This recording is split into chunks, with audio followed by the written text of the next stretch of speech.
was not sure we got a situation there with the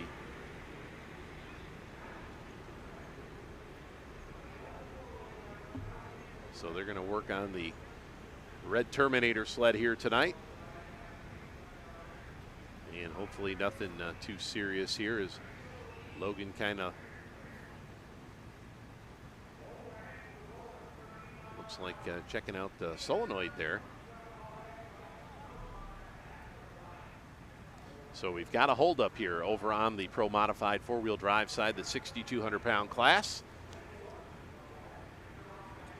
As we should have the Yellow Fever truck of Kevin Massetti from right here in Madera. Of course, a truck that has run for so many years here in the state of California. The 41 Dodge Power Wagon will be up next here as soon as we get things back rolling.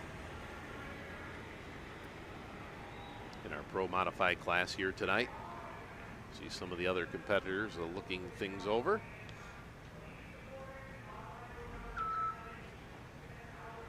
Got to wonder what the warranty on something like that. No, I'm just kidding.